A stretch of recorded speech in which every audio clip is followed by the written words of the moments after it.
அதிர்ஷ்டம் ஜோதிட ராசி நேயர்கள் அனைவருக்கும் செந்தில் பாபுவின் வணக்கம். ஆனி மாதத்திற்கான பலன்களை பார்க்க போகின்றோம். ஜூன் மாதம் 15ஆம் தேதியிலிருந்து ஜூலை மாதம் 16ஆம் தேதி வரை உள்ள நாட்களுக்கான பலன்கள். இனி ராசிகளுக்கான பலன்கள்.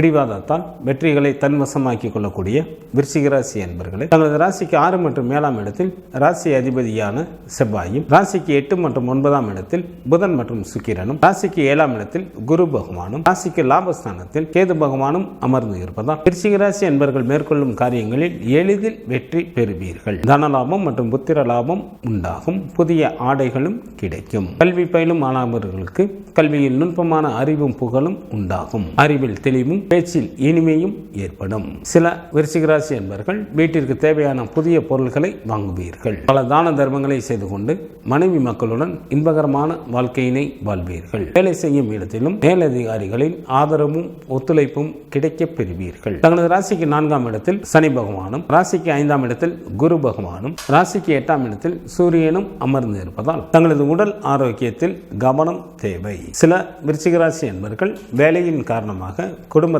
விட்டும் நண்பர்களை விட்டும் பிரிந்திருக்க வேண்டிய சூழ்நிலைகள் ஏற்படும். சில அன்பர்களது அறிவு தீய வழிகளிலேயே செல்வதால் பலவித இன்னல்களுக்கும் சில அன்பர்கள் ஆளாக நேரிடும். கல்வி பயிலும் மாணவர்கள் தங்களது புத்திசாலித்தனத்தால் நல்ல மதிப்பெண்களுடன் கூடிய தேர்ச்சிகளை பெறுவீர்கள். பெண்களுக்கு தங்களது திறமையால் தங்களது குடும்பத்தில் நல்ல முன்னேற்றங்கள் ஏற்படும். ஆடை ஆபரணங்களின் சேர்க்கை உண்டாகும். எச்சரிக்கையுடன் இருக்க வேண்டிய நாட்களாக ஜூலை மாதத்தில் 4, 5 மற்றும் 6ஆம் தேதிகள் வருகின்றது. விருச்சிக ராசியில் உள்ள நட்சத்திரத்திற்கான பலன்கள். விசாகம் நட்சத்திரத்தில் பிறந்தவர்களுக்கு மிக மிக கவனத்துடன் செயல்பட வேண்டிய மாதமாக இந்த மாதம் அமைந்துள்ளது. நன்மைக்கு மாறான பலன்களை அதிக அளவில் நடைபெறும். அசுப செய்திகளையும் கேட்க நேரிடும். அனுசம் நட்சத்திரத்தில் பிறந்தவர்களுக்கு இந்த மாதம் சுமாரான பலன்களை தரக்கூடிய மாதமாக அமைந்துள்ளது. தங்களது உடல் ஆரோக்கியத்தில் சிறப்பு கவனம் தேவை. கேட்டை நட்சத்திரத்தில் பிறந்தவர்கள் இந்த மாதம் சிறப்பான மாதமாக உள்ளது. தாங்கள் செய்யும் தொழிலில் நல்ல லாபங்களை சம்பாதிப்பீர்கள். தேவைக்கு மேலேயே பொருள் சேர்க்கையும் தன சேர்க்கையும் ஏற்படும். இந்த ஆனி மாதத்திற்கான சுப தினங்களாக ஜூன் மாதத்தில் 15, 16, 19, 20, 24, 25 மற்றும் 30ஆம் தேதிகளும், ஜூலை மாதத்தில் 1, 2, 3, 9, 10, 11, 12 மற்றும் 13ஆம் தேதிகள் ஆகும். சந்திராஷ்டமம் நிகழக்கூடிய நாட்களாக ஜூலை மாதம் 4ஆம் தேதி மாலை முதல் ஜூலை மாதம் 6ஆம் தேதி இரவு வரை சந்திராஷ்டமம் உண்டு. சுப்பிரமணியர் வழிபாடு தங்களுக்கு நன்மையை தரும். சூரிய பகவான் வழிபாடு தங்களது இன்னல்களை தீர்க்கும். ஜூன் மாதம் 15ஆம் தேதியிலிருந்து ஜூலை மாதம் 16ஆம் தேதி வரை உள்ள ஆனி மாதத்திற்கான சுபமுகூர்த்த தினங்கள்.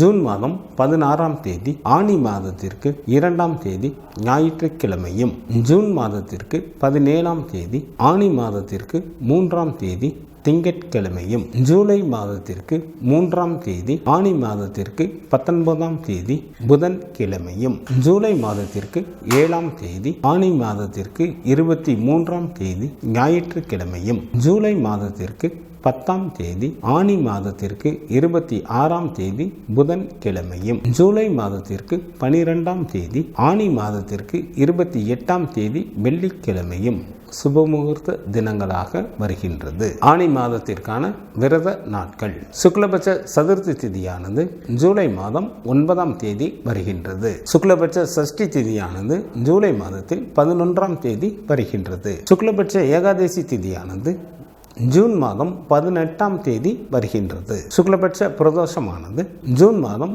19ஆம் தேதி வருகின்றது. சங்கடகர சதுர்த்தி திதியானது ஜூன் மாதம் 25ஆம் தேதி வருகின்றது. கிருஷ்ணபட்ச சஷ்டி திதியானது ஜூன் மாதம் 27ஆம் தேதி வருகின்றது. கிருஷ்ணபட்ச ஏகாதசி திதியானது ஜூலை மாதம் 2ஆம் தேதி வருகின்றது. கிருஷ்ணபட்ச மகா பிரதோஷமானது ஜூலை மாதத்தில் 3ஆம் தேதி வருகின்றது. ஆனி மாதத்திற்கான கார்த்திகை விரதம் ஜூலை மாதம் 2ஆம் தேதி வருகின்றது.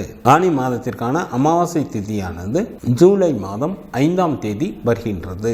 ஆனி மாதத்திற்கான பௌர்ணமி திதியானது ஜூன் மாதம் 21ஆம் தேதி வருகின்றது. இந்த மாதத்தில் வாஸ்து நாள் இல்லை. இந்த மாதத்திற்கான கிரகங்களின் நிலைகள்: சூரியன் மிதுன ராசியில் அமர்ந்தும், குரு பகவான் ரிஷப ராசியில் அமர்ந்தும், சனி பகவான் கும்பராசியில் அமர்ந்தும், ராகு பகவான் மீன ராசியில் அமர்ந்தும் பலன்களை வழங்குகின்றனர். செவ்வாய் ஜூலை மாதம் 11ஆம் தேதி பகல் வரை மேசராசியில் அமர்ந்தும், ஜூலை மாதம் 11ஆம் தேதி பகல் முதல் ரிஷபராசியில் அமர்ந்தும் பலன்களை வழங்குகின்றார். புதன் ஜூன் மாதம் 26ஆம் தேதி மாலை வரை மிதுன ராசியில் அமர்ந்தும், ஜூன் மாதம் 26ஆம் தேதி மாலை முதல் கடகராசியில் அமர்ந்தும் பலன்களை வழங்குகின்றார். சுக்கிரன் ஜூலை மாதம் 7ஆம் தேதி இரவு வரை மிதுன ராசியில் அமர்ந்தும், ஜூலை மாதம் 7ஆம் தேதி இரவு முதல் கடகராசியில் அமர்ந்தும் பலன்களை வழங்குகின்றார். சந்திரன் உத்திர நட்சத்திரத்தில் அமர்ந்து பலன்களை வழங்க தொடங்குகின்றார்.